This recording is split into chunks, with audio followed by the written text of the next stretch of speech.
경찰청장하고 서울경찰청장을 삼청동 안가로 부른 게 경호처장이거든. 인권연대는 정부나 기업의 지원을 사양하고 오로지 시민의 참여로만 운영하는 100% 순도의 민간 인권단체입니다. 네, 여러분 안녕하세요. 대한민국 최고의 방송 스픽스 2025년 첫 방송 역전의 용사들 시작하겠습니다. 저는 노영희 변호사고요. 오늘 또 아주 멋진 분들 다 모이셨습니다. 김갑수 변호사님, 그리고 박진영 변호사님, 오창희 변호사님, 그리고 이상호 기자님 나오셨습니다. 어서 오십시오. 안녕하세요. 안녕하세요. 네, 다들 좋은 꿈 꾸셨습니까 어제? 잠을 잤는지 안 잤는지 잘 모르겠네요. 아 그래요? 네네. 왜요? 너무 나라가 걱정돼서? 그렇죠. 다 마찬가지 아니십니까? 저는 어제 네. 잘 잤어요. 그랬어요? 나라가 잘 될 것 같아요 이제 앞으로. 오. 어제 중요한 날이었죠. 네, 저는 어제 넘어야 될 큰 산을 일단 넘어줘서 그나마 전 다행이라고 생각하고 이제 앞으로 대한민국은 잘 될 일만 남았다 이렇게 지금 솔직히 개인적으로 생각했거든요. 내가 너무 철딱서니가 없는 건가요, 김갑수 변호사님? 아니 다들 같은 마음이니까 그런데 저도 그냥 아주 개인적인 걸 보태자면 한 일주일 동안 정말 너무 고통스러웠어요. 맞아요. 얼마나 이 힘들었어요, 우리가. 거대한 되치기가 일어나고 헌재 임명은 안 되는 채 질질 끌려가면서 이게 마치 여야 공방인 것, 내란이 희석화되면서 그게 눈앞에 쫙 그려지는데 그냥 몸이 아프더라고. 정말 너무 아픈데. 근데 이제 어제로 해서 이제 헌재 임명되고 그다음에 뭐 2명뿐이라 하더라도 그건 뭐 논의를 한다 하더라도 또 윤석열 체포가 눈앞에 보인다는 거는 그 가시적인 것 때문에 어떤 여론의 동향도 상당히 달라지거든요. 네. 그래서 정말 해가 바뀌는 게 날짜가 하나 바뀌었을 뿐인데도 뭔가 거대한 변화가 생기는 것 같은 그 희망적인 느낌 이런 걸 느끼게 네, 됩니다. 그러셨군요. 옆에 우리 박진영 변호사님 어떻습니까? 네, 저도 사실 뭐 한 일주일째 잠을 거의 못 잤습니다. 아, 못 잤고 항공기 참사가 있으니까 또 그때 이제 이태원 참사도 생각나고 뭐 여러 가지 막 생각이 다 나더라고요. 뭐 그런 부분에서 또 윤석열과 그 일당들에 대한 증오심은 커져가고 스스로 마음이 힘들어지는 이런 걸 느꼈어요. 그나마 이제 김갑수 선생님 말씀하시는 것처럼 헌법재판관 임명이 돼서 그나마 좀 기대를 하면서 새해를 좀 맞이해 보자 이렇게 좀 스스로를 다잡고 있습니다. 네. 오평론가님. 근데 더 정말 이심전심이네요. 저도 마찬가지인데 특히 일요일 날 제주항공 참사 그때 뭐 저희 방송도 했습니다만 네. 도대체 어떻게 이런 일이 있을 수 있는지 아주 끔찍한 사건을 직면하게 됐고 그때 제가 이상호 기자님께도 여쭤봤던 게 왜 보수 정권만 되면 이런 그때 뭐 오송 참사 이런 건 뺐지만 이런 일들이 계속 빈발하느냐. YS 때도 엄청났거든요. 사실 삼풍백화점 맞아요, 무너지고 맞아요. 성수대교가 무너지고 정말 보고도 믿기지 않는 장면들 기이한 장면들이 많았는데 멀쩡한 비행기가 뭐 물론 멀쩡하지 않았는지 이제 살펴보겠습니다만 이렇게 돌아오다가 한꺼번에 거의 다 죽게 되는 이 끔찍한 사건도 있어서 정말 주변 사람들 저 자신도 그렇고 이게 올해를 넘기는 게 왜 이렇게 힘드냐. 그러니까 2024년이죠. 또 12월을 넘기는 게 겨울을 넘기는 게 왜 이렇게 힘드냐 하는데 마지막 날 쌍특검은 날라갔지만 그래도 헌법재판관이 2명이라도 임명되면서 예. 국면이 좀 바뀌게 된 건 그렇죠. 천만다행입니다. 오창희 선생이 굉장히 드라이해 보이는 사람인데 이 눈물 나죠 지금. 근데 아니 진짜 다들 마음이 그러시잖아요. 네. 이거 울면 안 되는데 그렇죠. 뭐 우리가 사실은 뭘 그렇게 잘못했다고 이렇게 12월 초에는 내란 나고 왜 그렇게 우리는 싸워야 되고 뭘 이렇게 정말 싸움거리도 아닌 거 가지고 네. 싸우고 그다음 막판엔 또 대참사가 일어나고 정말 끔찍했는데 그걸 31일 어제로 일단락을 하니까 좀 나은 것 같아요. 맞아요. 좀 그래서 마음이 조금 안심이 되는데 우리 지금 감회라 그래야 되나요? 우리 김갑수 선생님 지금 막 오창희 평론가의 눈물을 얘기하시다가 본인이 눈물을 흘리시는 상황이 아니, 작년 1년 내내 특히 윤석열 들어와서 2년 반 동안 마음속에 떠나지 않는 한마디가 있어요. 우린 여기까지인가 봐. 살아오면서 참 우리가 잘된 일이 많거든요. 그때 문제가 많았다는데 되돌아보면 내가 태어난 이 세상에서 제일 가난한 나라에서 여기까지 오는 동안에 감개무량한 게 많았었어요.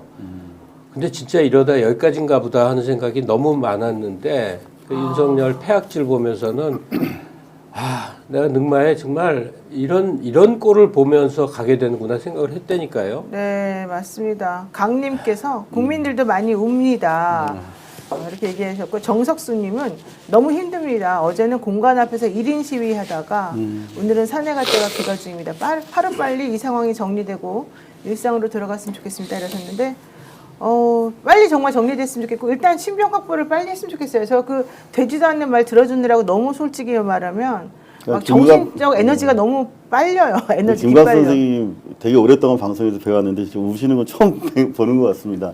아마 시청자분들도 마찬가지일 것 같아요. 지난 한 해 동안 24년 저도 이제 매일 이렇게 뭐 조그만 방송을 하고 있는데 정말 힘들었어요. 어떤 점이 힘들었냐면 뉴스가 너무나 감당하기가 고통스러웠고 그런데 이 뉴스를 우리 주권자이신 시청자 국민들이 봐주셔야 되는데 그렇죠. 어떻게 봐달라고 이렇게 얘기를 할 수 있을까가 항상 고민이었거든요. 작은 희망의 어떤 그 조짐이라도 있으면 그걸로 이렇게 어디 우리가 지금 나아가고 있는 거 아닐까 이렇게 이게 희망 고문 아닌가 그런 자책을 하면서 1년을 버텨왔는데 네. 마지막에 우리 국민들이 기적처럼 광장을 메워주셨고 이제 마지막 이제 뒤처리를 우리들이 해야 되는데 사실 어제도 잠을 못 잔 게 저는 어제 새벽이 적기라고 생각했거든요 체포에 맞아요. 그래서 계속 좀 지켜보느라고 사실은 잠을 제대로 못 잤는데 그 얘기는 이제 앞으로 좀 나눠봐야겠죠. 네, 그죠? 네. 사실은 윤석열 씨 체포영장 나오자마자 샥 가가지고 상대방이 좀 준비 못하고 있을 때 샥 잡아오고 이게 제일 좋았을 텐데 그러니까, 네. 아무래도 지금 계속 시간이 늦어질수록 그쪽에서는 더 철벽으로 막을 것 같고 그래서 조금 불안한 감도 있습니다만 아니, 결국 근데 제가 어제하고 네. 오늘 이틀 네. 연속 한남동에 다녀왔습니다. 아, 그래요? 동태를 살피러. 그게 굉장히, 네네. 굉장히 많은 분들이 그 관자 앞에서 시위를 하고 있어요. 아, 네. 별의별 사람들 다 나오고 정말 욕설을 많이 하고 뭐 그러시더라고요. 네, 지금 화면에 보이죠? 네네. 네. 그 다음에 꼭 뭐 80대 어르신들만이 아니라 제법 젊은 분들도 좀 있고 그랬어요. 태극기 부대로? 네네네. 아. 하여튼 꽤 많은 분들이 있었는데 저 지금 무대 보이시잖아요. 네. 그 방송차에 화면이 있는데 화면 뒤입니다. 대통령 관저 입구가. 그래서 저기에 뭐 1,000명이 모이든 3,000명이 모이든 상관없어요? 또는 뭐 자기들 뭐 전광훈은 1,000만 명이 모인다며요. 1,000만 명이 모여도 윤석열을 체포하는데 아무 지장이 없더라고요. 아, 그래요? 네네. 그래서 크게 걱정할 건 없다. 그리고 뭐 우리 경찰이 누구 잡아오는 거 잘하거든요. 그래서 네. 속어로 짭새라고도 옛날에 불렀잖아요. 맞아요. 그러니까 잡아오는 거는 금방 잡아올 테니까 국민들이 그건 걱정 안 하셔도 된다. 그렇군요. DHEOTKS님이 너무 슬픕니다. 그 순간에 세월호가 오버랩이 돼서 눈이 퉁퉁 부었습니다. 뭐 이런 얘기도 하셨고 많은 분들이 제이모션님 잠을 좀 편하게 자고 싶습니다. 뭐 이런 얘기도 하셨고 이제 앞으로 우리가 할 겁니다. 예, 지금 1월 1일이고요. 1월 5일까지 제가 알기로는 1월 5일까지도 한다고 하고요. 최상목을 지키는 게 중요할 것 같다. 저는 개인적으로 이렇게 생각하고 있습니다. 자, 우선 정부 신년사 한번 들어보고 또 다시 이야기 나누죠.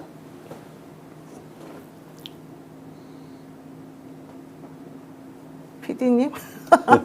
신년사가 없나요? 우리 싱크 영상이 있을 것 같은데. 네, 나올 때까지 좀 딴 얘기를 한번 하면서 기다려 보겠습니다. 지금 최상목 대행의 신년사가 원래 준비되어 있었습니다. 참사 수습이 중요하다 이런 얘기였고 현재 상황에서 내란 사태는 언급을 안 하는 것으로 얘기가 됐는데요. 네, 신년사 준비를 못했답니다. 그냥 뭐 우리가 하죠 뭐. 네. 대한민국 국민 여러분 많이 힘드시겠지만 우리는 헤쳐나갈 수 있습니다. 정부를 믿어주십시오. 먼저 이런 취지의 이거죠. 무엇보다 국민의 화합에 그리고 통합에 힘을 쓰겠습니다.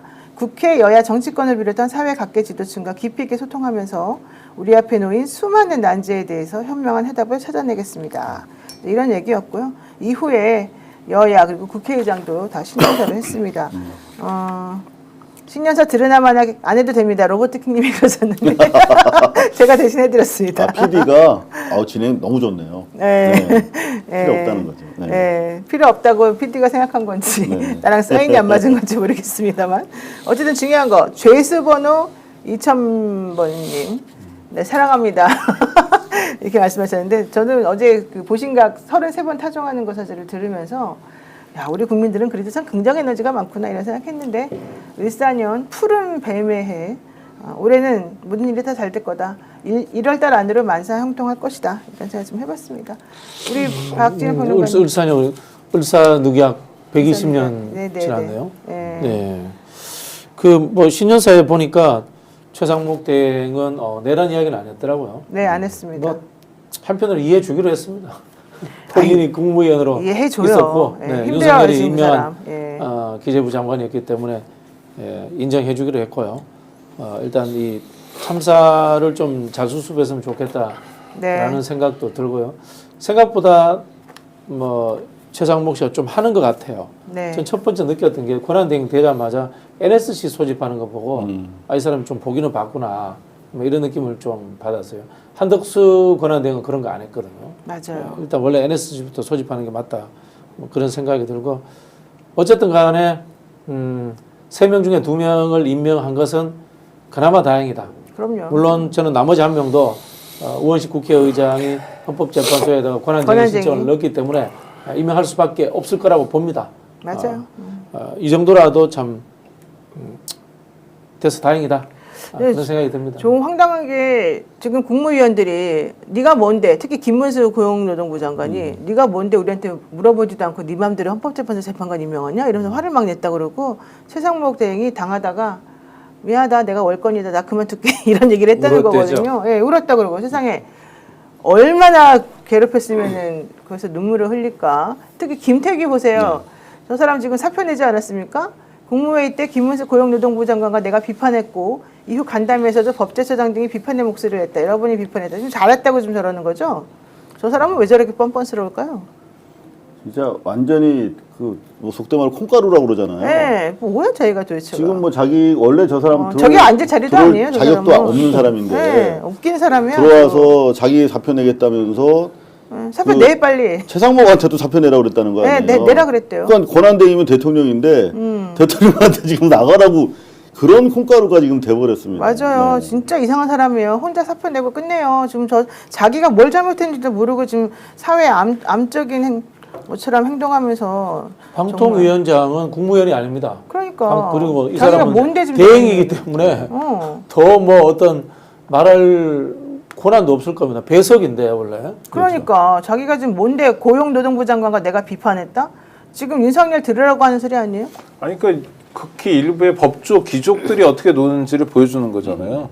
저 양반은 검사 출신도 아니라 판사 출신이잖아요. 네. 그럼에도 불구하고 검사 네트워크 소위 윤석열이 좋아하는 표현을 빌리면 카르텔 속에 들어와 있는 거죠. 그래요, 맞아요. 그러니까 자기는 일정하게 어떤 걸 대표하거나 어떤 입장을 가져야 유리하다고 생각하는 것 같아요. 그러니까 저런 거 윤상현이 했던 얘기 있잖아요. 1년이면 다 잊어버리는데 또 찍어주는데 김태규의 저런 태도에 대해서 네. 우리 국민들이 얼마나 오랫동안 기억할 건가가 내란 사태를 정말 궁극적으로 우리가 푸느냐 안 푸느냐 못 풀어내느냐의 관건이 될 것 같아요. 아니 저 사람은 판사 출신인데 보세요. 지금 헌법재판소 재판관 6명인데 6명에서 심리를 한다 치더라도 결정을 내릴 수 있을지 없을지에 대해서 지금 계속해서 절차적으로 이제 문제가 될 수 있는 상황이잖아요.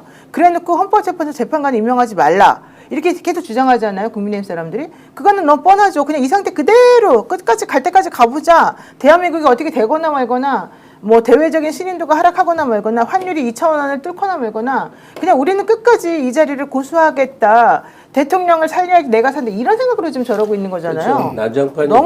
너무너무 나쁜 사람이에요. 근데 저 김태규 씨 식의 저런 이제 태도가 생각하면 그 애석함, 아쉬움 때문에 그럴 거예요. 그러니까 이 쿠데타가 왜 무엇을 기도하는 걸까 이렇게 이제 머릿속으로 그려봤어요. 네. 그러면 윤석열이가 어떤 체제를 만들려고 한 거지? 그러니까 비슷한 예를 들면 태국형 모델이 아닐까? 그러니까 하이소 로소로 국가가 아예 나뉘어 있는 거죠. 네. 그럼 이 하이소에 속하는 거는 군부 출신하고 왕족들이 결합돼서 사회 상층부를 다 점하는 거예요. 네. 그렇다면 우리나라에서 윤석열이 왕권 국가는 아닌데 왕 같은 이제 이 총통 같은 최상위 권력을 가지면서 네. 법조인들, 검사 중심의 법조인과 군부가 결합되어 있는 지배 상층부를 형성해서 시스템을 만들려고 한 게 아닐까 싶어요.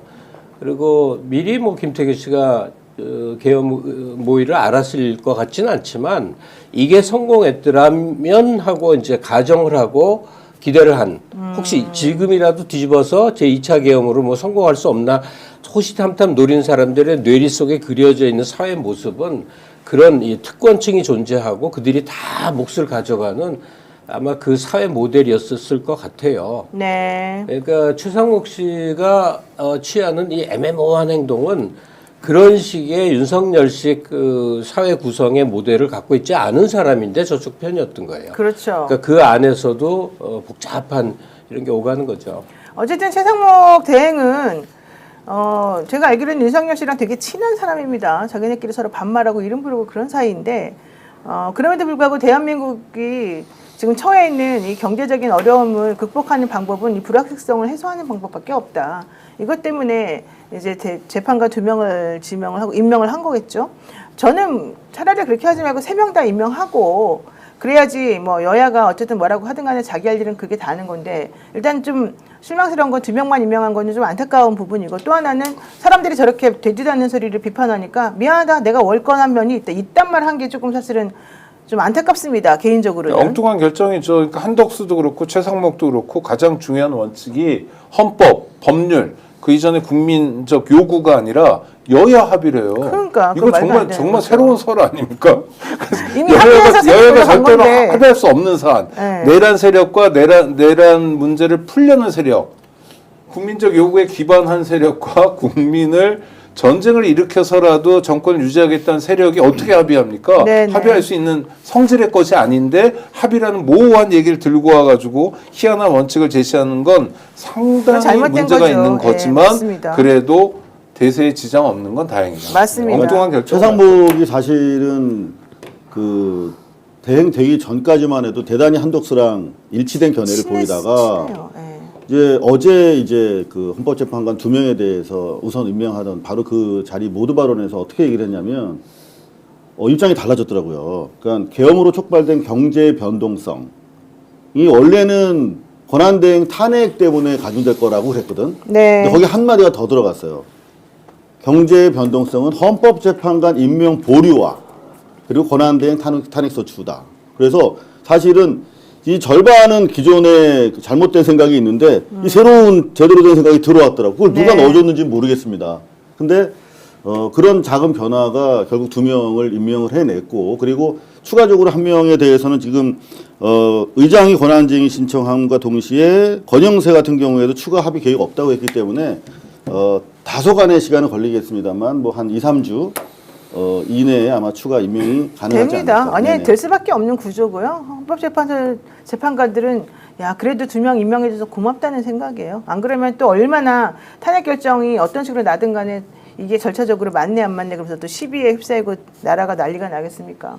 어쨌든 중요한 거는 헌재는 한숨 돌렸다 이런 생각인데요. 그럼에도 불구하고 민주당에서도 지금 최상목 대행에 대해서 비판하고 있고 또 뭐 국민의힘은 아주 그냥 지금 난리가 났습니다. 우선 박주민 의원 싱크 한번 들어보도록 하죠.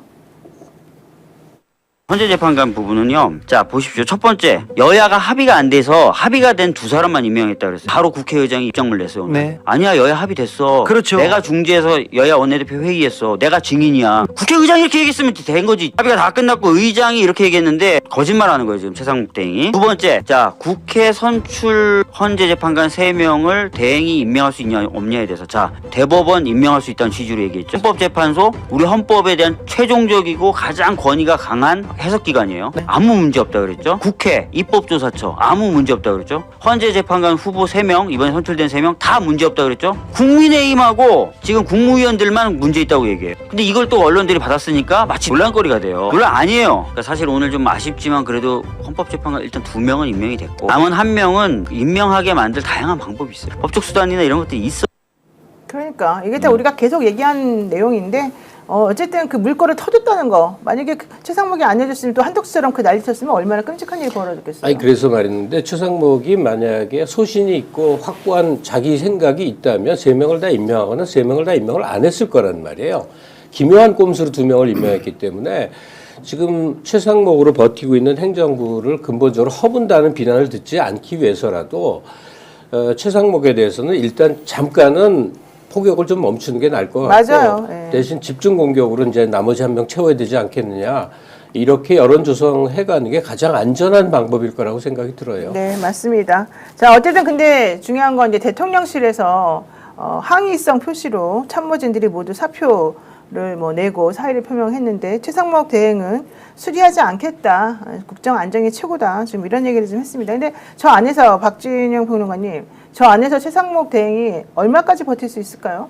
지금 매우 지금 압력이 심한 것 같은데. 버텨야죠. 버텨야 되는 건데 저는 그 최상목 그 대행이 사표 수리하지 그랬어요. 그 차라리 사표 수리해 수리하면 되죠. 뭐가 사실 문제야, 사실. 예. 지금 대통령실 직원들이 필요 없어요. 그냥 다 놀아요. 맞아요. 요건 또 하나의 증거가 되는 게 정진석이나 그 대통령실 직원들이 윤석열의 오다를 받고 정부 부처의 장차관들에게 압박을 하고 있는 것 같다. 뭐 이런 증거가 될 수 있어요. 이렇게 행동을 움직이는 것 자체가. 네. 그렇게 하면 안 되는 거예요, 원래.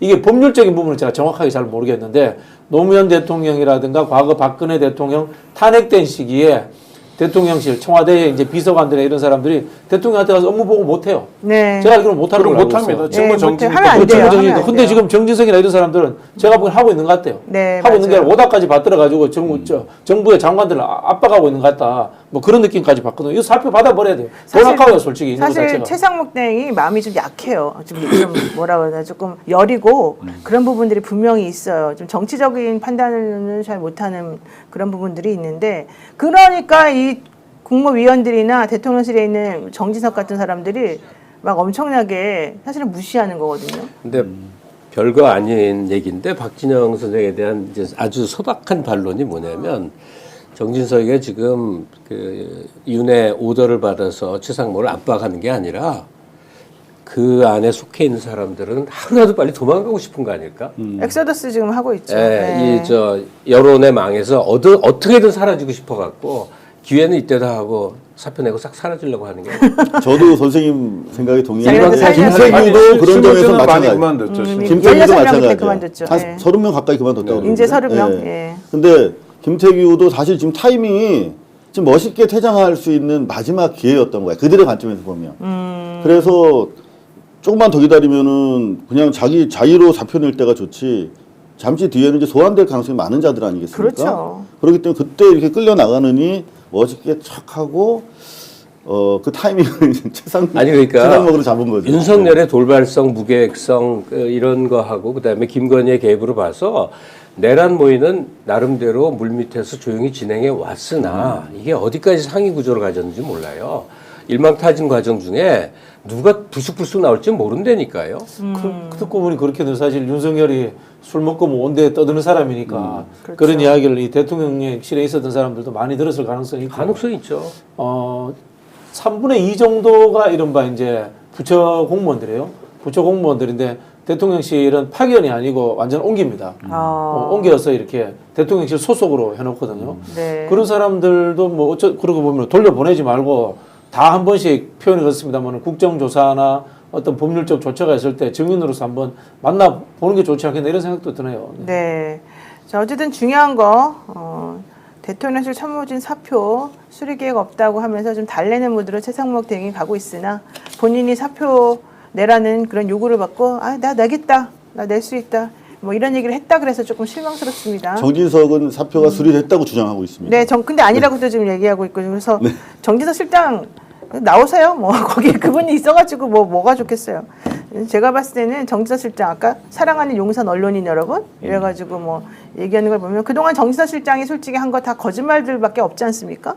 지난번에 운영위 국감에 나와가지고 강혜경 씨가 이제 증인으로 나왔던 그 국감 때도 나와가지고 한 얘기가 다 거짓말이라는 게 나중에 다 드러났거든요.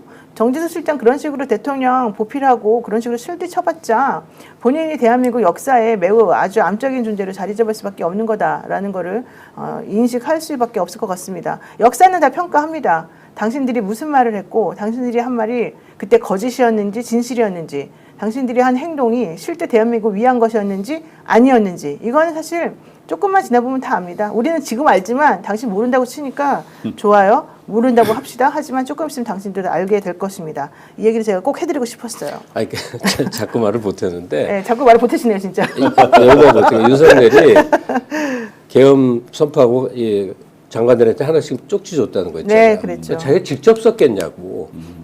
그럼 정진석이 썼을 것이다. 그러니까 누군가는 서포트를 했을 참모가 있었을 텐데 거예요. 타자라도 누가 쳤겠죠. 타자라도 했을 테고 그 사람 타지 않치니까. 경제부총리한테는 뭐를 요구해야 되고 무슨 부처에는 뭘 요구해. 그러니까 윤석열 머리에서 잘 나왔겠냐고요. 그렇게 나올 수 없는 사람이다. 그러면 뭔가 보좌를 받아야 되는데 비서진 말고 어딨냐고. 그렇지. 그 의심이 되는 게 민정수석실이나 이런 데 쪽에 진짜 의심이 되네요. 여기 특히 여기는 민정수석을 되게 집중해서 보고 있어요. 네. 박지원 평론가는. 왜 너무 민정수석실이나 조용하거든. 아니면은 뭐 근데 국방비서관이 이제 군에서 나와 있지만 국방비서관은 대부분이 늘공이기 때문에 잘 안 시킬 것 같아요. 저는 2명 집중해서 봐야 될 게 민정수석인 김주연하고 네, 김주연하고. 경호처장인 박종준. 경호처장 진짜. 하나는 경찰 출신, 하나는 검찰 출신이고요. 네. 또 이거를 많이 했던 친구들이에요. 김주연도 그렇고 박종준. 네, 네, 네. 박종준도 기획통이었습니다. 그러니까 네. 대통령이 원하는 거를 해다 갖다 바칠 역량이 되고요. 그것도 역량이라고 부른다면 역량이 되고 그래서 그 두 사람이 되게 의심스럽습니다. 근데 저는 국민의힘이 도대체 어떻게 하려고 이런지 모르겠어요. 솔직히 박근혜 전 대통령 탄핵할 타임에는 그때 여당이었던 그 보수당에서 우리 이러면 안 됩니다. 대통령 잘못했습니다. 그래가지고 진짜 따로 나와가지고 당을 만들어서 이걸 힘을 보탤 만큼 또 그리고 본인들이 사실은 그 당시에 탄핵에 관련해서 이 활동할 만큼 그래도 좀 정상적인 사고가 저는 그때 이루어졌다고 보거든요. 근데 이번에는 너무 명백한 내란인데도 불구하고 계속 감싸기만 하고 자꾸 억지 주장 계속하는 거예요. 저는 권영세 비대위원장이 구구 집회하는 그 아스팔트 무리들에게 어쩌고저쩌고 얘기하는 거 보니까 정말 깜짝 놀랐어요. 그렇게까지 판단이 안 될까요?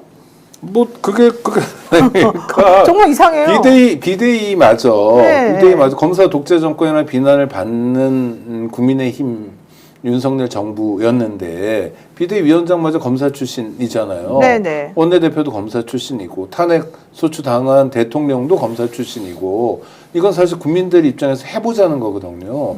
그러니까 탄핵이 꼭 돼야 된다는 적극적인 의사를 가진 국민들이 되게 많은 많아요. 거고요. 예. 국민들하고 싸우겠다는 거예요. 비대위를 구성할 때도 마찬가지인데 이거 굉장히 구구적으로 가더라고요. 맞아요. 그렇죠? 메시지들도 그렇고. 그러니까 왜 그런지 모르겠다. 뭐 가고 싶은 길인가 봐요. 그래서 전 잘 됐다고 생각해요. 아까 우리 김 선생님 말씀하신 것처럼 일방타진으로 가는 길이다. 발본색원으로 가는 길이다인 것 같고 글쎄 왜 이러는지는 뭐 디테일하게 있을 것 같아요. 왜냐하면 그 국민의힘 국회의원들 대부분이 영남 지역 출신이고 그렇죠? 그래서 그 누굽니까? 저 지역구에 사람들 많이 왔던 남구에 박주원인가? 박수영? 박수영. 이 사람도 굉장히 독특한 말을 계속하고 그 다음에 시민들이 항의 왔다가 그 다음 날부터는 또 발언 수위가 높아지잖아요, 상당히. 그러면서도 지역구 관리를 할 수 있다라는 막연한 기대가 있는 것 같은데 국민들이 이걸 깨주면 되는 것 같습니다. 그러니까 정진석 같은 사람도 대를 이어서 공주에서 계속 반복적으로 국회의원이 됐지만 다음 총선 이번에 떨어졌죠, 물론. 다음 총선에 나오면 절대 안 된다라는 걸 국민들이 확인시켜 주면 네. 국민의힘의 그 사리 판단 못하는 것도 네. 이제는 마무리가 되지 않을까 싶습니다. 근데 저는 자기들 가고 싶은 대로 가라고 그럼 냅둬야지 어떡하겠어요. 뭐 망조인데요. 아니 어쨌든 간에 정광훈 같은 사람하고 그래도 거리를 두려고 했던 게 지난번의 모습이었다면 지금 아예 그들하고 손을 잡으려고 그러고 그들의 기대 가지고 뭔가를 해보려고 한다는 게 저는 정말 충격이었어요. 저는 뭐 정상적이지가 전략적이다라거나 중장기적인 계획이 있다 이렇게 보지는 않고요. 말씀하신 것처럼 윤상현주의 생각, 네. 1년만 지나면 다 잊어버려. 국민들은 이런 류의 생각이 기본적인 깔려 있고요. 네. 그 다음에 어떻게 해야 될지 모르는 상황이니까 일단 우리 편 주위에 뭉쳐 있어 보자. 이런 단순한 사고인 것 같아요. 그럴 수도 제가 예를 들기를 한여름 40도 땡볕에 양떼라는 표현을 썼는데 덥고 짜증나요 옆에 사람이. 근데 나가면은 뭐가 있을지 모르고 두려워. 불안하니까. 한 번도 이 무리 속에서 나가본 적이 없은 거야. 짜증 내면서 붙어 있는 거예요. 네. 뭐 저는 그런 느낌을 받았고요. 또 하나 의심 가는 거는 윤석열, 김건희가 대놓고 해먹었기 때문에 이번에 저는 이 윤석열, 김건희 주위에서 권력을 호가에 호위했던 사람들이 비리 연루라든가 어떤 이 개입의 가능성이 굉장히 광범위할 거라고 봐요. 네. 그래서 어차피 내가 여기서 반성하나 성찰하나 처벌받을 가능성이 있으니까 갈 때까지 가보자. 이런 생각하는 사람들 저는 제법 있을 거라고 봐요. 맞습니다. 추경호 20억 설처럼요. 그렇죠. 네. 자 봅시다. 어쨌든 중요한 거요. 이 국민의힘 내부나 이 지지하는 분들 중에 계속해서 정광훈류의 생각을 하는 사람들이 많은데 김채환 전 국가공무원 인재개발원장 얘기를 한번 들어보시면 여러분 깜짝 놀랄 것 같습니다. 이거 한번 들어보죠. 현금성 자산만 해도 40억이 넘는 김 여사의 눈에 300만 원짜리 핸드백이 눈에 들어왔겠습니까? 최상병 특검법이 민주주의의 탈을 쓴 다수결과 각종 흑색 선전과 나쁜 언론들이 결합하면서 태어난 괴물. 대통령께서는 지금 전쟁을 생각하고 계신다. 대한민국이 지금 위기다. 이제부터 공직자 신분을 벗어나 자유롭게 국민의 한 사람으로서 여러분을 더 자주 만나고 저의 생각을 기탄 없이 말씀드리고자 합니다. I'm back. 좋아요와 구독도 눌러주시고. 네. 김채환 저 사람이 사실은 대단히 극우적인 유튜버인데 그렇죠. 실제로 국가인재개발원장 취임하고 나서도 자기가 사적으로 만든 컨텐츠를 국가인재개발원 홈페이지에다 올리기도 했어요. 이거는 기본적으로 이 정권이 기본적으로 공사 구분이 안 되는 거야. 아무리 자기가 극우적인 생각이 있더라도. 그러니까. 그렇죠. 여기 자리에 오면 이제 전체 국민을 보고 정치를 네. 해야 되는데 딱 김태규 꼴이 똑같은 상황이거든요. 아주 전반적인 이 정권의 정체성을 그대로 보여주는 케이스라고 봅니다. 맞습니다. 럭키님이 정권 바뀌면 저런 인간들 좀 싹 쓸어버렸으면 좋겠습니다. 이러셨는데 많은 국민들도 지금 좀 헷갈리고 있을 것 같습니다. 왜 저렇게 얘기하는 사람들이 이 정권에는 넘쳐나는지, 특히 그런 사람들이 왜 요직에 다들 가 있는지. 근데요, 그게 생각보다, 죄송합니다. 이게 생각보다 요거 저 중요한 사안이라고 생각이 돼서 이 사람들이 허무맹랑한 얘기를 막 하는 것 같지만 나름대로 이게 확대 재생산되는 구조가 있어요. 그런 것 같아요. 얘가 던지고 받고 하면서 자기네끼리 서로 주고받고 있는 거요? 실제로 이 부정선거 프레임 있지 않습니까? 네. 이게 이번에 구테타 과정을 통해서 선관위 뭐 탈취하고 막 그런 계획들이 드러났잖아요. 네. 그러면서 더 많은 사람들이 알게 돼서 실제로 좀 여론조사 보면은 부정선거 가능성에 대해서 구테타 이전보다 더 늘어났어요. 그 믿는 사람들이. 이게 얼마나 해악적인 구조인지 콘텐츠인지 알게 된 거죠. 보수적 논객이라는 사람들이 주로 이제 스터디를 많이 하는 게 일본 자민당 모델이에요. 아이고. 이제 현실하고는 정반대로 가서 웃기는 건 사실인데 일본 경우 이제 전공투 있던 시절까지는 자민당 내에 온갖 계파들이 다양한 이제 이념 스펙트럼을 갖고 있었단 말이에요. 그다음 아베 전후로 해서 이제 완전 극우화됐는데 극우화 일색으로 일본 통치가 가능한 거예요. 그러니까 한국의 이제 보수 세력들도 이 극우적 주장이 확산이 돼서 네. 이게 탈진실의 시대라고 그러잖아요. 이게 이제 집권도 가능하고 확장도 가능할 거라는 믿음으로 계속 떠들고 스포츠도 받아내는데 현실은 우리나라의 보수 정당은 아무리 못해도 150 몇 석, 좀 하면 180석이에요. 근데 황교안 때부터 뚝뚝 떨어져 갖고 지금 100석을 108석이어서 너무 다행이다. 여기까지 내려왔단 말이에요. 그러니까 기가 막힌 현실인데, 그러니까 현실과 인식, 이 바람에 엄청난 이제 괴리가 생겨난 상태여서 아마 우리가 보수라고 편의상 불러온 세력에 거대한 이제 공백지대가 생겨난 것 같은데 이 자리를 민주당이 어떻게 많이 이제 가져오느냐 이 네. 과제가 남은 걸 거예요. 어제는 네. 그런 얘기들을 하는 건 그런 것 같아요. 이제 뭔가 기대고 싶은 사람이 있는 거예요. 나는 뭐 민주당이 싫어, 이재명이 싫어. 그러니까 이쪽을 선택해야 돼. 근데 너무 논리가 궁색해. 야, 어떻게 국민들이 다 봤잖아. 핸드백 받는 거. 그런 거를 방금 어떻게 세탁을 하냐면 현금성 자산만 40억 있는 사람이 그 300만 원짜리 가지고 핸드백 가지고 그러겠냐라고 하면 거기 기대게 되는 거죠. 근데 아니 40억이나 400억, 4천억 있는 사람들도 있을수록 더 돈 욕심 내는 거 아닙니까? 그렇죠. 그리고 그때 김건희가 그 백을 받으면서 아니 뭐 이런 걸 우리가 그 미소를 다 봤잖아요. 네. 밝히는 거. 그리고 선물이 있다고 했을 때 만남이 됐다는 거 또 확인했잖아요. 그러니까 그 전에는 안 되다가. 중요한 사실들을 그냥 넘어가 버리고 네. 기댈 수 있는 논리를 제공한다는 면에서 좀 더 악질적인 것 같아요. 그래요. 자, 여러분들. 예. 안 할게. 뭐 그렇죠. 그 이제 김갑수 쌤 말씀하시는 게 좀 이어서 말씀드리려고 했는데 지금 이제 저 사람들 보수가 아닌 거예요. 그죠? 참칭 보수고 우리 사회의 주류가 아닌 거예요. 네. 제가 보기에는 이제 우리 사회의 주류는 없어졌습니다. 주류는 안티테제, 반정립으로 존재하지 않습니다. 누구를 반대해서 존재하는 게 아니고 자기 정체성을 가지고 존재하는 게 주류거든요. 공격 반대쪽이지. 그런데 이 사람들은 보면요, 자기 정체성이 없어요. 자기 정체성이 없어. 성관이 부정이라는 시스템에 대한 부정을 통해서 존재를 하려고 하고 있고 반 이재명으로서 존재하려고 하고 있고 반 민주당으로 존재하려고 했단 말이에요. 주류가 아니라는 뜻이거든요. 그럼 이건 뭐냐? 보수가 아니고 참칭되는 하나의 불나방 같은 집단들이다. 네. 이렇게 봐야 되고 그러면은 민주당은 어떻게 해야 되느냐? 참 표현이 그렇습니다만 뭐 민주당도 솔직히 뭐 대단한 진보도 아니잖아요. 민주당 요즘 우리 사회에 주류가 될 준비를 제대로 할 필요가 있다. 이 말씀 한번 드리고 싶어요. 알겠습니다. 자, 여러분들 지금 여러분들이 이제 제일 큰 관심사가 도대체가 공수처는 체포영장을 받아놓고 어떻게 하겠다는 거냐. 윤석열 씨를 잡으러 갈 거냐. 지금 얘기만 유언비어 퍼지는 걸로는 김건희 씨는 이미 자기 재산 차명으로 돌리고 외국으로 뭐 이렇게 돌려놨다 막 이런 얘기까지 나오고 있고 최은순과 그 가족들이 지금 나중을 대비해서 뭔가를 하고 있다는데 과연 윤석열이 어떻게 될까? 공수처장이 힘을 내야 되는 거 아닌가? 이거 지금 걱정하시잖아요. 일단 광고 한번 보고 그 중요한 얘기 저희가 들은 오늘 내용 한번 얘기해 보겠습니다. 자, 중요한 거 이제 얘기하겠습니다.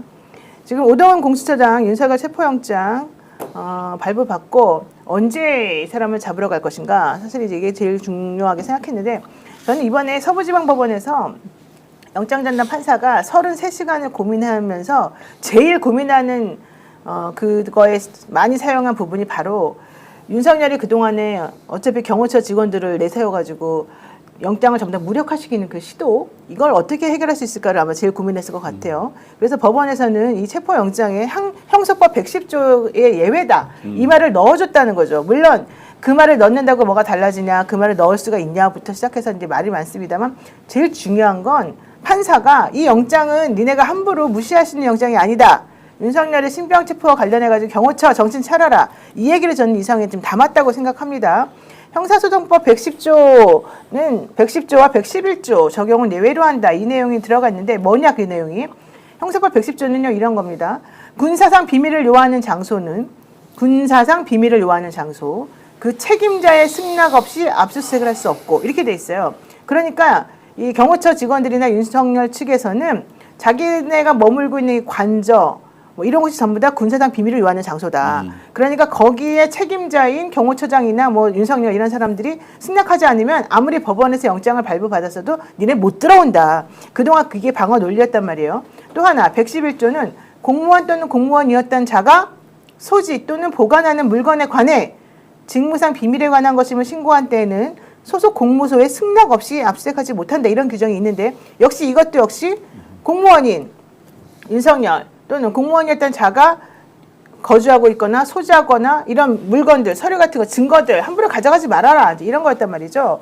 그래서 이번에 이 판사가 정말 머리를 써가지고 110조, 111조 가지고 장난치지 마라. 지금 얘기를 해준 거거든요. 이거 되게 중요한 거 아닙니까? 되게 중요한 거고요. 네. 이거 가지고 윤석열 일당들이 굉장히 큰 목소리로 투덜대고 있습니다. 그렇죠. 대법원에 고자질할 거예요. 판사가 뭐 자질이 없어. 판사 막 나가라 그러고 막 그러더라고요. 정말 천만다행인 건 범죄 혐의가 정확해요. 생중계 우리가 다 봤지만 그 범죄자가 현직 대통령이기 때문에 대통령은 내란 외환이 아니면 형사소출 안 받는데 하필이면 내란 죄를 범한 그렇죠. 최초의 헌정사상 최초의 대통령을 체포하는 문제니까 심사숙고를 했던 것 같아요. 그래서 그때도 사실 보통 체포영장 아무것도 아니잖아요. 그러니까 아무것도 아니진 않지만 그렇게까지 오랫동안 밤을 꼴딱 샐 정도는 아닌데 한 자정이나 11시쯤에 나올 줄 알았는데 아침까지 끌었던 거는 바로 그 대목인 것 같고 그러면서 우리 법원이 신뢰할 만한 수준이구나. 그럼요. 이 양반들이 앉아서 계속 현안들에 대해서 그러니까 국가 형벌권을 윤석열에게 어떻게 적용해야 될지를 고민해 줬구나. 그래서 저는 이 영장 하나로 네. 사법부에 대한 신뢰가 커졌어요. 그럼요. 다행이구나. 우리 법원 살아있구나. 그래도 최후의 보루답죠. 네. 이번에 내란 전 과정에서 이제 많은 말이 쏟아졌고 두고두고 이제 기억될 말들이 있어요. 그 중에 정말 잊으면 안 되는 말 중에 하나가 철학자 박구영 교수가 성향을 보지 말고 상황을 봐야 된다 얘기를 거듭 강조했어요. 저는 그 공수처에서 압수수색 영장 청구했는데 이제 판사가 뚝 뜨니까 왕년에 뭐 했던 사람인지 보니까 암담한 거예요. 권성동 그거 뒤봐주고 뭐 하여튼 이상한 짓 했던 판사야. 판결 중에 보니까. 권성동 1심 무죄. 네, 맞아요. 야, 이거 망했구나.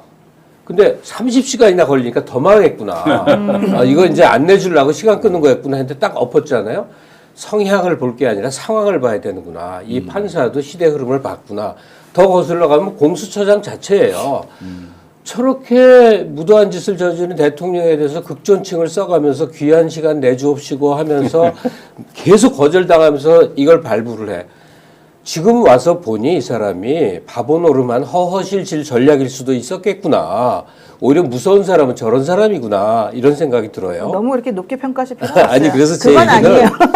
그 사람에 대한 성향에 대한 이해보다 훨씬 높은 게 네, 맞아요. 상황에 대한 이해였구나. 공수처도 영장 판사도 그런 전체적인 흐름 속에 동참한 사람들이어서 네. 이런 좋은 결과가 나왔구나 생각이 든다. 오동훈 공수처장은 어쨌든 간에 경찰 등과 협의를 거쳐서 6일 전에 제가 보기에는 5일이라고 얘기도 좀 나온 것 같습니다만 어쨌든 체포영장을 집행하겠다라고 얘기를 했고요. 기자들에게 이렇게 말했습니다. 경호처에다가 내가 공문을 보냈다. 직권남용 권리행사 방해죄, 특수공무집행 방해죄로 의율할 수 있으니 너네 영장 집행을 방해하지 말아라 라고 얘기를 했고 바리케이트나 철문 등을 잠그고 체포영장 집행에 응하지 않는 것 자체가 공무집행 방해다라고 얘기를 했다는 것이죠. 하지만 윤석열 측에서는 윤곽근 변호사가 입장문을 내고 대법원은 신속히 진상조사를 위해서 오히려 즉각 영장 담당 판사를 직무에서 배제시키고 징계해라. 뭐 이런 말까지 지금 나오고 있습니다. 하지만 수많은 법조인들은 지금 윤석열 대통령이 하는 행동, 또 이 경호처에서 하고 있는 그런 행동, 발언들 이런 거 매우 지금 불법적이고 위법적이라고 하는 걸 다 인식하고 있습니다. 그래서 공수처에서도 좋다 그러면 우리도 기동대 투입까지 검토해서 한번 좀 세게 한번 해보겠다 이런 생각을 지금 하고 있는데요. 문제는 공수처장이 조금 쫄아 있는 것 같아요. 제 생각에는 상대방이 하도 세게 나가니까 우리가 이 정도 하면은 저기도 좀 타협하고 뭔가 좀 할까 이렇게 생각했는데 생각보다 상대방이 너무 세게 나온다는 거예요. 공수처장 입장에서 그게 봤을 때. 이제 시청자 여러분들이 제일 관심 있는 부분일 것 같습니다. 네. 그러니까 그 공수처장이 쫄아 있는 허허실실이 여태까지 뭐 상당히 답답한 부분이고 그래서 우리가 막 광분하면서 비판했던 맞습니다. 지점인데 네. 사실 그런 과정 속에서 축적된 어떤 그런 레코드가 영장 판사에 의해서 인정된 부분이 사실 이번에 보면 있거든요. 그래서 그 허허실실이 통한 부분도 없지 않아 있습니다만 네. 결국은 혹시라도 공수처장이 지금 쫄아 있다면 요 얘기를 좀 해주고 싶어요. 제가 안 그래도 제가 제일 관심 있는 부분이 그거라 좀 전화를 돌려봤어요. 지금 경호처의 분위기는 어떤가. 근데 아시다시피 경호처는 윤건희 부부에 대한 대인 경호를 주로 담당을 하고 아시다시피 네. 101이랑 202가 지역 경호를 하지 않습니까? 그런데 101단이라고. 네, 101단 그리고 101, 202. 근데 이 친구들이 다 경찰 출신이기 때문에 다 안다는 거예요. 그리고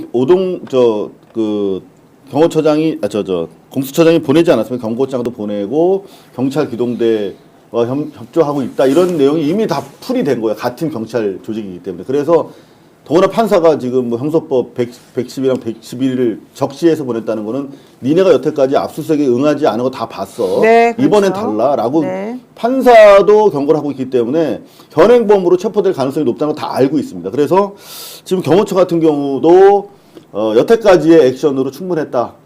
그리고 어차피 이 사람들 다 대부분 늘공이잖아요. 그렇죠. 그리고 뭐 100이 마찬가지고. 그래서 결국은 실제로 압수수색이 들어왔을 경우에 큰 문제는 없을 것이다 라는 게 내부 분위기고 다만 이제 걱정되는 게 그 앞에 있는 그 태극기 모독부대 지지자들인데 왜 저는 그걸 걱정했냐면 8년 전에 대법원에서 최종적으로 이제 탄핵 결정이 나왔을 때 많은 분들 기억 못 하시겠지만 제가 현장에서 봤어요. 그 버스 위에 있던 그 박근혜 지지자 추락해서 네, 한 사람 또 사망했죠. 그 머리 부상당해서 2명이나 운명하셨습니다. 아무리 박근혜 지지자를 하더라도 저는 그 현장에서 대단히 좀 안타깝더라고요. 이런 인명 손실이 있어서는 안 되는데 마찬가지로 사실 그 부분이 가장 조금 걱정되는 부분이긴 한데 또 현장에서 우리 뭐 안진걸 소장이나 계속 피켓팅하면서 그분들이랑 이렇게 접촉을 하고 있다고 하는데 이분들은 경찰 때문에 도망갈 거라고 합니다. 그러니까 크게 걱정하지 마시고 자, 그런데요. 진입하면 아니 제가 중요한 거. 현장에서 네. 봤는데 경찰이 네. 집회 관리를 잘해요. 네. 그 관저 앞에 집회하는 곳에 육교가 있습니다. 지금 자료 사진을 나오는 게 다 육교에서 찍은 건데 육교에 경찰관들이 대거 올라가 있어요. 그래서 사람들이 멈추지 않도록 아. 멈추게 되면 혹시 모르잖아요. 그렇죠. 방송 카메라만 서 있을 수 있게 해주고 네. 일반인들은 계속 멈추게 하고 그다음에 이게 찬반이 있잖아요. 그러니까 찬반이 섞이지 않도록 하는 역할을 해주고요. 경찰이 굉장히 그러니까 경찰이 평화적으로 집회 관리할 역량이 되거든요. 마음만 먹으면 진압복 안 입고도 그래서 잘 되고 있어서 저는 큰 걱정 안 하고 앞서 말씀드린 것처럼 그 윤석열 집에 가는 길하고 지금 집회하는 길하고 거리가 있어 한 400m 차이입니다. 그래서 체포하는 데는 별 문제가 없다. 저도 여기 사실은 보면은 한남동 관저에서 지금 저렇게 관리하고 있는 경찰로부터 사실 직접 전화를 받았어요. 그 상황에 대해서 얘기를 다 직접적으로 들었어요. 그래서 본인들이 어떤 식으로 하는지에 대해서 이미 다 정확히 충분히 알고 있고 사고 나지 않도록 관리하면서 이제 잘 하겠다고 말을 들었는데 문제는 윤석열 씨입니다. 윤석열 씨가 지금 속보로 나와 있는데요.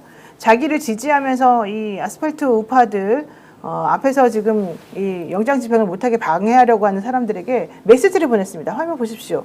자유와 민주주의를 사랑하는 애국 시민 여러분, 새해 첫날부터 추운 날씨에도 이 나라의 자유민주주의 헌정 질서를 지키기 위해 이렇게 많이 나와 수고해 주셔서 정말 감사합니다. 저는 실시간 생중계 유튜브를 통해 여러분께서 그러니까 요즘도 지금 저 유튜브 보고 있다는 거잖아요. 네, 여러분께서 애쓰시는 모습을 보고 있습니다. 정말 고맙고 안타깝습니다. 그리고 추운 날씨에 건강 상하시지 않을까 걱정도 많이 됩니다.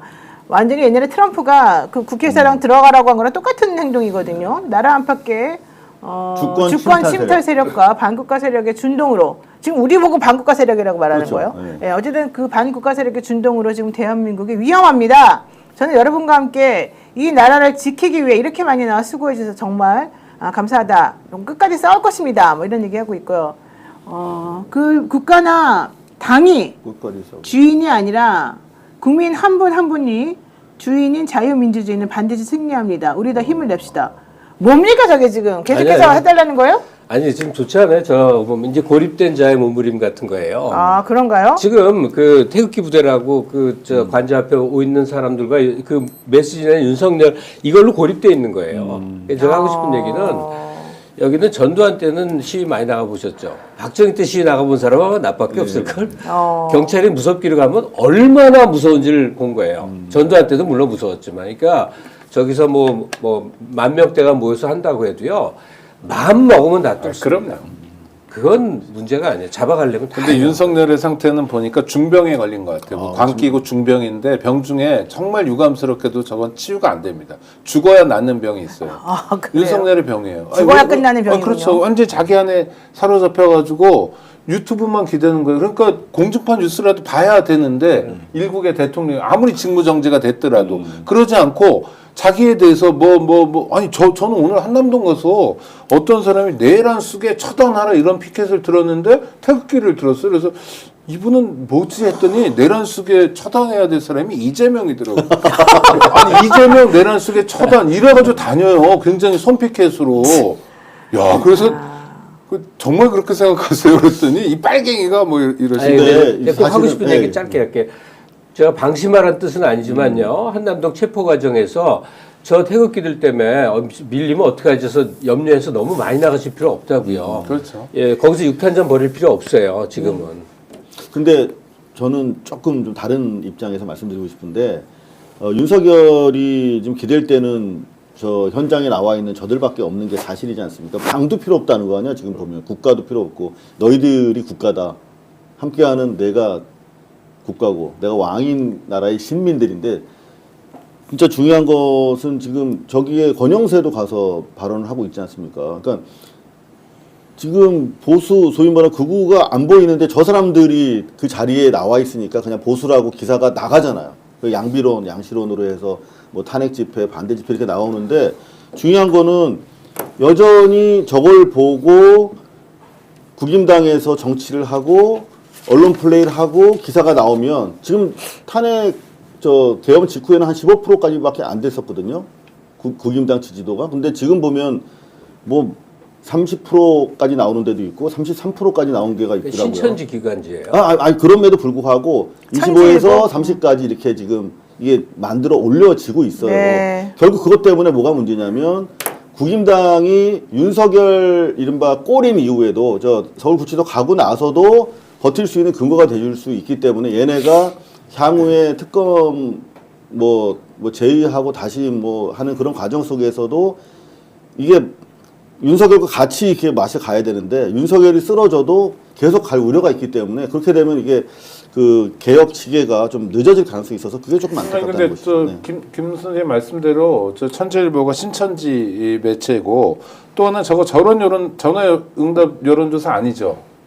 저게 1,008명인데요. 아니 그러니까 네. 조사 방식이 네. 조사 방식이 아마 그럴 거예요. 그래서 저거는 아주 적극적인 층들이 결합한 거고 그리고 또 감안해서 볼 필요가 있다는 거고요. 근데 그렇지 않더라도 중앙일보 여론조사도 말씀드리려고 네. 그거보다는 낫지만 네네. 중앙일보에서도 일정하게 국민의힘 지지세가 있어요. 33%까지 나오죠. 그러니까 30%대가 있어요. 이걸 어떻게 봐야 되느냐를 우리가 설명해 드려야 되는데 이건 뭐냐면 반작용이 있는 겁니다. 한국 정치 지형에서.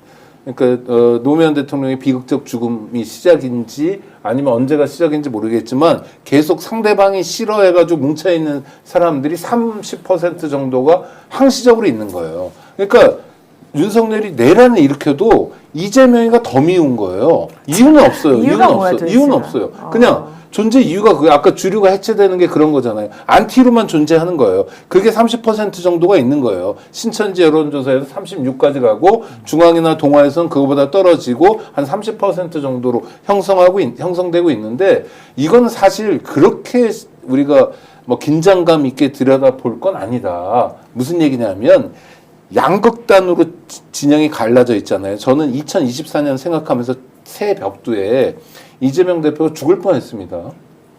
정말로. 그때 어떤 얘기를 했냐면 증오하고 죽이는 전쟁 같은 정치를 그만했으면 좋겠다. 내가 정치를 안 하겠다는 게 아니라 상대를 죽여버려야 내가 사는 정치 같은 게 계속되면 안 된다. 근데 연초에 그걸 시작하고 연말에 가서 내란까지 와버렸거든요. 진짜 제대로 죽이는, 생물학적으로 죽여버리는 정치까지 와버렸잖아요. 이런 상황이기 때문에 내 편은 사람을 죽여도 내란을 일으켜도 전쟁을 일으켜도 그냥 아무 상관없는 거예요. 아이고. 저쪽 편이 아니니까 지지하겠다는 사람이 30% 있는 건 아주 유감스럽지만 우리가 객관적으로 인정할 수밖에 없다. 자, 그런데 지금 단독으로 또 채널A에서 보도가 하나 나왔는데요. 대통령 경호처에서는요, 뭐 형사소송법 110조, 111조 적용하지 말라라고 판사가 영장에 적시를 했다 하더라도 그거 무시하겠다라고 지금 결정을 했답니다. 대통령 경호처는 우리의 임무는 대통령 보호다 이러면서 체포영장 집행에 협조할 수 없다는 뜻을 명확히 했다라는 것이고요. 그래서 이 수사기관의 체포 시도가 이루어진다 하더라도 우리는 현직 대통령의 경호 임무를 준수하겠다라고 얘기했다는 것이고요. 정말. 경호처 입장에서는 대통령 신변에 조금이라도 위협이 될 수 있다면 일말의 가능성이라도 완전히 원천 차단해야 된다라고 지금 주장하고 있다는 것이고 실제로 경호처는 한남동 관저 주변에 몰려든 윤 대통령의 체포 찬반 진영의 대치 때문에 경호가 위험하다고 생각하면서 경호법 5조 대통령 경호법 5조를 자기네들은 준수하겠다 이러면서 대통령 관저 인근 전체를 다 경호구역으로 지정을 하고 출입 통제 등을 할 수 있다라고 얘기한답니다. 게다가 대통령 탄핵에 반대하는 일부 지지 세력들이 시민들인데도 불구하고 차들을 막 검문 검색한대요, 자기네가.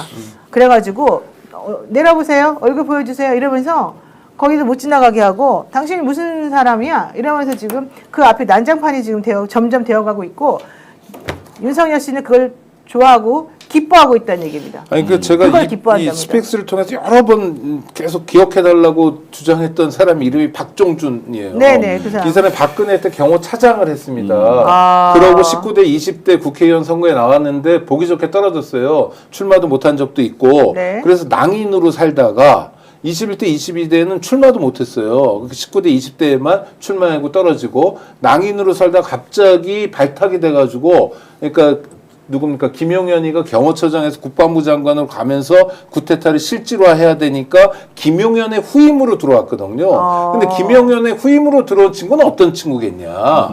충성심이 대단해야죠. 그렇죠, 낭인으로 그렇죠. 내내 놀다가 갑자기 콜 받아가지고 들어가면 그렇잖아요. 뭐 완전히 사랑은 입금부터 시작되는 그렇죠. 것처럼 윤석열에 대한 충성도 부쩍 높아질 수밖에 없죠. 그리고 평생 경찰관으로서 계급 조직, 상명하복에 익숙하니까. 그러니까 이 사람이 계속 일을 판을 버릴 거다, 버리고 있다라는 말씀을 제가 여러 차례 드렸어요. 네네네. 그 중에 하나 아주 중요한 게 경찰청장하고 서울경찰청장을 삼청동 안가로 부른 게 경호처장이거든요. 아. 근데 이 친구는 지금 수사 대상도 아니에요. 만약 이런 지시를 했다면 네. 그 경호처장부터 잡아다가 그러니까. 체포해가지고 구속시켜버려야죠. 제가 계속 주장했던 게 경호처장을 빨리 특수공무집행방이에요. 체포해야 이거. 되거든. 김용현이 경호처장일 때부터 이 내란이 기획이 됐잖아요. 그랬죠. 그렇다면 그 후임 경호처장도 우리가 당연히 의심을 해봐야 되지 않나. 뭐 이런 생각이 들고요. 입틀막 사건 기억나시죠? 강성위 의원. 그것도 제가 이제 저도 경호처 내부 분위기를 들어보면은 고위직들이 굉장히 윤석열한테 충성한대요. 그러니까 왜 네. 그러는 거예요? 왜 충성? 무섭잖아요. 놀다가 갑자기 놀면서? 출근할 때가 네, 생기고 뭐 증거도 통장에 빠르고 입금이 뭐 이런 이야기들이 되고 카드도 있었다고 하더라고요. 생기고 네. 진짜 권력도 미쳤나 봐. 생기고. 그럼요. 자 보세요. 극우 유튜버들이 선동을 해서 대통령 관저 앞은 폭력적인 말과 행동이 지금 난무하다. 차마 그대로 옮기기 어려운 말들까지 지금 터져 나오고 있다. 취재진은 물론 경찰차까지 밀치며 대통령을 체포하러 온 차인지 시민들이 타고 온 차인지를 멈춰 세우며 자기네가 검문 검색을 한답니다. 지금 극우 유튜버들이 죽창 쇠파이프 가스통으로 그 앞에 쌓아가지고 아예 원천 봉쇄하자 이런 주장까지 지금 나오고 있답니다. 이게 지금 정상적인 나라가 이게 맞습니까? 그 법 집행도 깔끔하고 이제 속전속결도 해야 되고요. 그다음에 보수 내에서 자성이 있어야 돼요. 아까 이제 우리 그 오창희 그 국장님하고 그런 이야기를 했는데 윤석열 지지율이 왜 나오느냐 많이 나오느냐 이런 이야기를 했는데 박근혜는 5%까지 떨어지거든요. 그 이유 맞아요. 중에 하나가 그 당시에 반기문이 있었어요. 반기문이 여름부터 대선 주자로 뜨면서 우리 박근혜를 버리더라도 대안이 반기문으로 있다. 하면 돼라는 있다. 대안이 존재했던 거예요. 근데 지금 대선에 이길 가능성이 없다고 보는 거야. 그러니까 더 바라가는 거예요. 그렇죠. 그리고 또 대안이 없는 거예요, 내부적으로. 자, 그러면 우리가 과거 이제 문재인 정부 때 뭐라고 합니까? 청산을 했잖아요. 적폐청산이라는 걸 하면서 사실은 합리적인 보수들이 많이 없어져 버린 거야. 그 빈 공간을 지금 얼치기들이 들어온 거예요. 결국은 정치라고 하는 것이 상대방 진영을 몰살시킬 수 없는 거예요.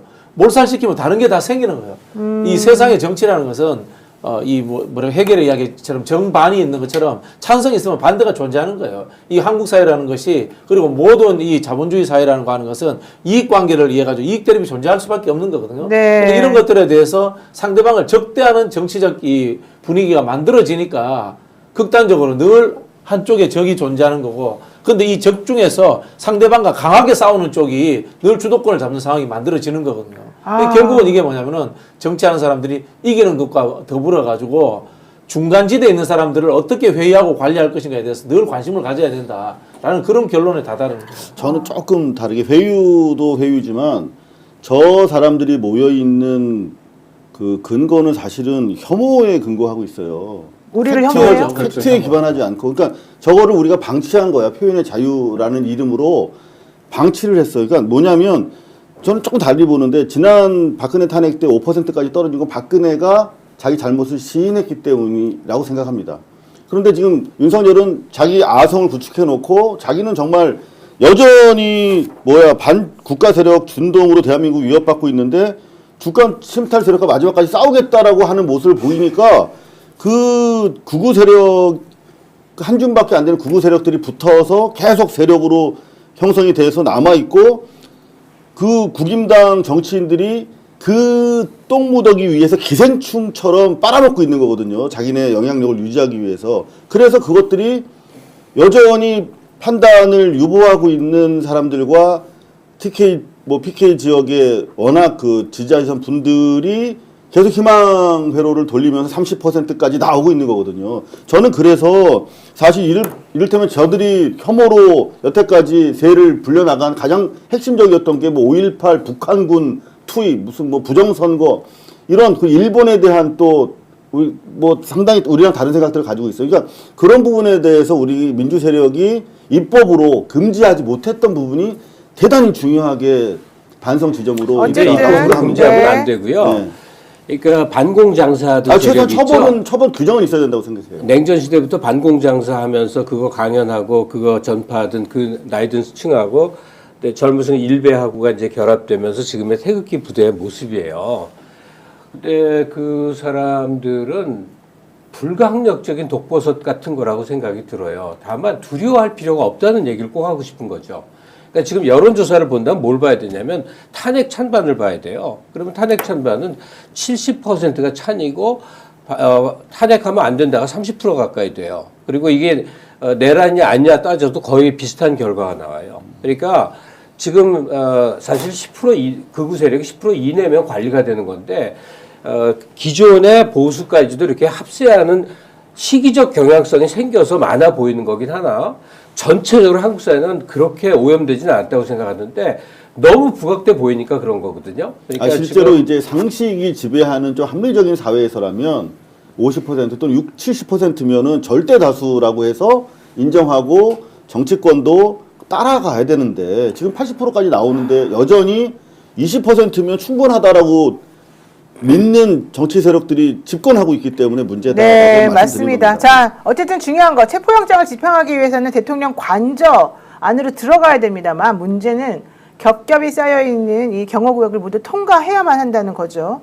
윤 대통령이 머무는 이 관저 경호는 크게 두 가지로 분류가 되는데 관저 외곽의 경우는 대통령 경호처의 지휘를 받는 서울경찰청 산하의 202 경비단이 담당을 한다고 합니다. 이들은 수사 인력하고 같은 그런 경찰 인력들이기 때문에 무리하게 체포영장 집행을 막아서지는 않을 것이라고 경찰들은 생각을 하고 있다는 건데 중요한 거는 관저 내각과 근접 경호를 맡고 있는 이분들에 대한 얘기입니다. 특히 관저 주변에는요 지금 수방사 산하 50호 경비단 인력이 있는데요. 이 사람들이 윤석열 정부 들어서 추가 배치된 그런 인력들이라고 하고요. 특히 경호처 소속 공무원은 무기를 휴대할 수 있다라고 하고요. 무기를 휴대만 하는 게 아니라 필요한 경우에는 사용할 수도 있다라고 지금 얘기를 하고 있습니다.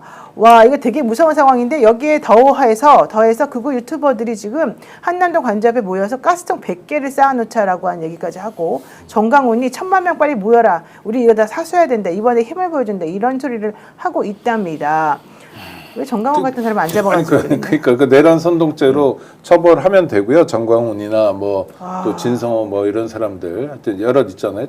유퉁도 요새 그런다고 그러는데 하여튼 그런 사람들 유퉁도 그래요? 네, 유퉁이 극우 유튜버 된 지 좀 됐다고 그러더라고요. 하여튼 뭐 그런 사람들이 이제 일망타진하면 되고 그러나 이런 보도가 나오고 있는데 실제로 한남동에 대한민국 건국일에 1000만 명이 모인 적도 없고 모일 수도 없고요. 뭐 말도 안 되는 그냥 내뱉는 거 그 누구 입에서 뭔가 나왔다고 그게 말이라고 할 수 없는 거고요. 크게 걱정 안 하셔도 됩니다.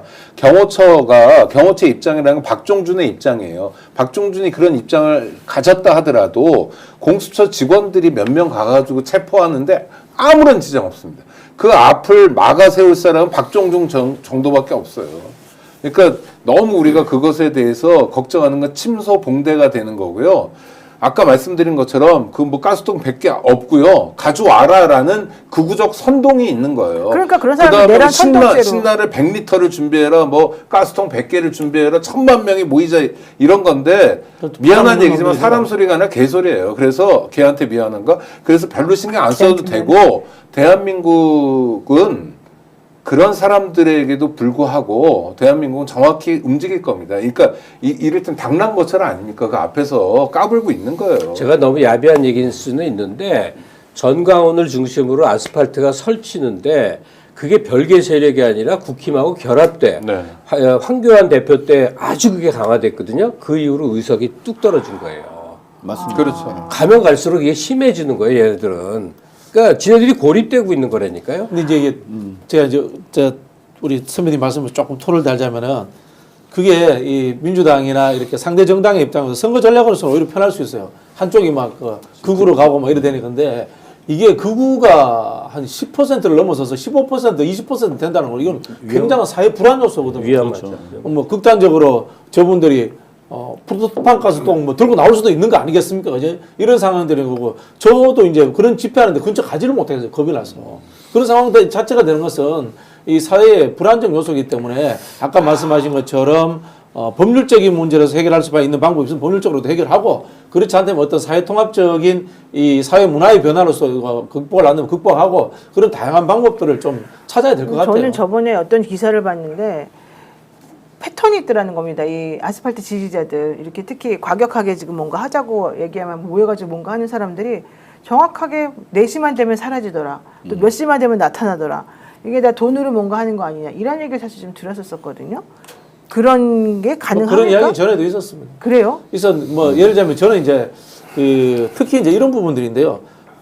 고연령대 분들이 많아요.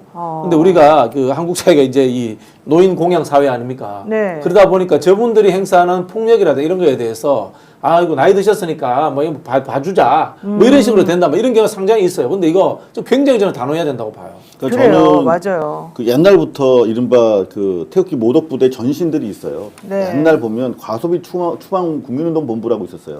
박한성 씨라고. 그 목사야 그분도. 근데 그분은 이제 뭐 독도 지킴이 하다가 나중에 이제 반핵 반북 단체 뭐 이렇게 해가지고 계속 그 주변에서 생계형으로 구구 단체를 만드는 분들이 있는데 이분들이 돈이 되는 거예요. 저쪽 시장이. 그래서 그 보면은 정부에서 돈 받아서 일부 이제 뭐 저 마중물이 있어야 사람들이 모이잖아. 그 앞단에 앉아 있는 사람들은 다 이제 월급 뭐 1급 주고 동원을 합니다. 근데 이렇게 세력이 형성되면서 이제는 자연 발생적으로 모이는 진짜 신념을 가지고 모이는 사람들이 있어요. 후원도 들어오고. 네, 후원 많이 들어옵니다. 그러니까 두 분 이제 말씀을 종합하자면 사실은 구구랑 이렇게 손을 잡으면 훨씬 더 이렇게 모여 있으면 좋잖아요. 해충이 모여 있으면 칙 뿌리면 금방 정리가 되니까 그 선거 전략으로는 좋은데 기본적으로 우리 집 개가 자꾸 똥을 먹어.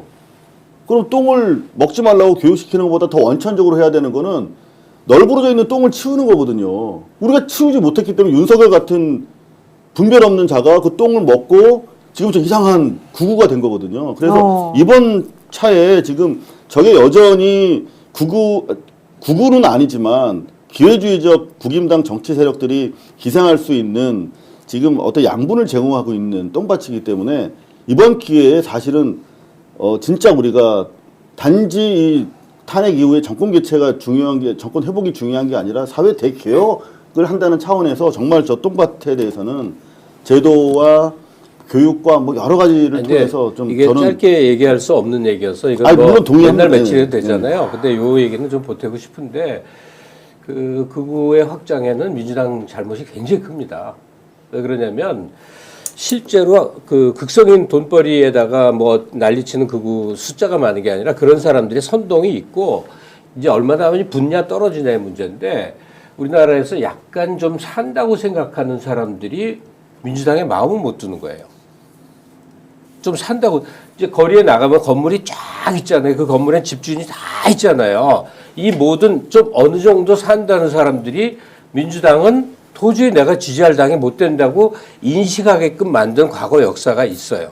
내가 부동산이 있거나 집이 두 채면 난 죄인이야? 난 나쁜 놈이야? 이렇게 만든 역사가 있어서 자동빵으로 이 국힘 계열에 붙었는데 국힘 계열하고 극우가 결합이 되면서 이상하게 그 세가 많아졌는데 이거를 이제 분리해서 온건한 사람들로 중심 주류를 다시 회복하는 길에 우리나라에서는 누구도 따라갈 수 없는 선수가 한 명 있어요. 누구예요? 그 사람이 아마 이걸 완벽하게 해줄 거예요. 이재명이라는 사람이 있어요. 성남시에서 보여줬거든요. 그러니까 저도 그 말씀 드리고 싶은 거예요. 기가 막힌 기술이 있으니까. 아니 근데 이재명이 그런지는 모르겠는데 일단 지켜봐야 되고 일단 지금 길거리 극우들이 되게 위험한 게 개신교를 포장으로 안고 있어요. 전가훈이도 닉네임이 목사예요. 그러니까 거기서 모금하고 이런 게 기부금품 모집법 이런 데 저촉되지 않는 교회 헌금이 되는 거예요. 그러니까 집회마다 계속 교회 헌금을 반복하는 거거든요. 자기들은 이 종교의 자유 범위 내에서 움직이고 있는 거예요. 그러나 제대로 수사하면 이거 얼마든지 털어낼 수 있습니다. 이 문제 해결해야 되고 특히 이분들은 차제에 내란 선동죄로 법률 적용을 해가지고 엄벌해야 되고요. 지금 김갑수 선생님 말씀하신 것처럼 실제로 이 문제를 풀 건 딱 하나입니다. 민주당이 만약에 집권하게 된다면 구체적인 성과를 보여주는 방법밖에 없어요. 그리고 건방 떨지 말고. 아니 그러니까 그 전에 집권했을 때 건방을 떤 측면이 좀 있었거든요. 막 아는 체하고 근데 앞뒤도 안 맞는데 그리고 이게 상대를 막 뭐죠 이렇게 좀 죄악시한다거나 이런 분위기도 좀 있었어요. 그러니까 참 그럴 때일수록 말 잘해야 되는데 그러지 못해서 매를 번 측면이 있거든요. 앞으로 만약 집권하게 된다면 정말 실사구시적으로 정말 중요한 일을 제대로 성과 있게 풀어나가면 네. 구구 문제도 해결할 수 자, 어쨌든 중요한 거 윤석열 씨의 신병 확보가 무엇보다도 중요한 때라고 생각을 하는데요. 오동훈 공수처장은 만약의 사태에 대비해서 경찰 인력을 동원하기 위해서 협조를 받고 있다라고 얘기했고요. 지금 관저 진로 주변에 체포 저지 시위대에 대응할 경비 기동대가 추가로 투입이 되고 있고 대통령 경호처와 물리적인 충돌이 발생할 것을 대비해서 기동대도 지금 투입하는 방안을 검토하고 있다라고 합니다. 경찰 수사관만으로는 현장 정리가 가능할 것이다라고 경찰이 보았다가 지금은 만약에 경호처가 영장 집행을 막게 되면 공무집행 방해로 체포하는 상황도 전부 다 생각하고 있으니 너무 걱정하지 말아달라 이런 얘기를 지금 하고 있고요. 경호처의 지휘를 받는 경찰 101 경비단은 집무실 경호 담당이라서 관저에는 배치되지 않지만 관저 외곽 경호 담당인 202 경비단이 서울경찰청 직할 부대라고 합니다. 그래서 그들이 아무래도 이 상황을 조금 정리를 해줄 것으로 기대는 하고 있다는데요. 저는 시간을 주면 줄수록 저들이 지금 더 엄청나게 세를 과시하기 위해서라도 뭉칠 것 같아서 오동훈 공수처장 겁먹지 말고 본인이 제대로 된 영장 집행을 하는 공수처장으로서의 면모를 정확히 보여주어야 대한민국의 민주주의가 살아날 것이다라고 생각합니다. 네, 장시간 시청해주신 여러분들 감사드리고요. 구독, 좋아요 눌러주시고요. 대한민국 최고의 방송 스픽스는 여러분이 관심을 가져주시면 가져줄수록 더 많이 정확한 팩트로 여러분들께 보도해드릴 수 있다는 거 다시 한번 말씀드리겠습니다. 새해 복 많이 받으시고요. 오늘 방송 여기까지 마치겠습니다. 고맙습니다. 네, 감사합니다.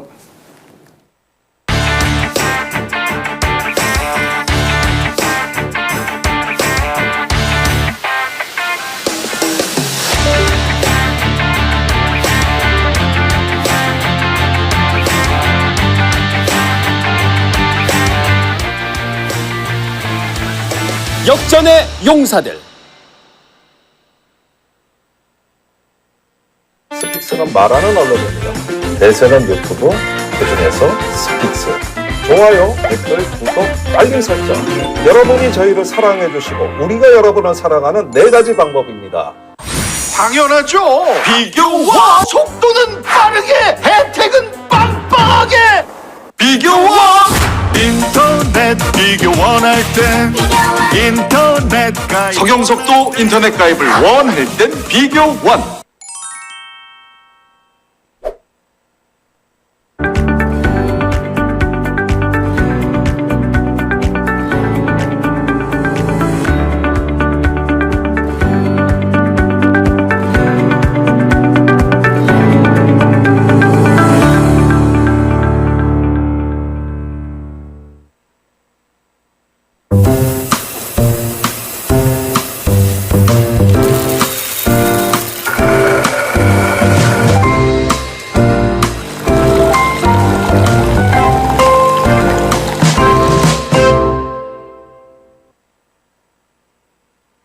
제주도 대방어회 여러분들께 소개해드리겠습니다. 우와, 살점 하나 두께가요 1cm 정도 되는 것 같습니다. 고추장에 찍어서 먹어보겠습니다. 와사비도 다 준비되어서 여러분들께 가고 있고요. 오늘 주문하시면요 내일 오후 3시에 웬만한 지역은 배송이 되고요. 스킨 포장된 상태에 냉장고에 넣어놨다가 드셔도 아무 문제가 없다 이 말씀 드리겠습니다. 한액 셀프 기념 제주도 방어 500g 29,900원 010-2885-3244 스픽스 스토어 바로 구매할 수 있습니다.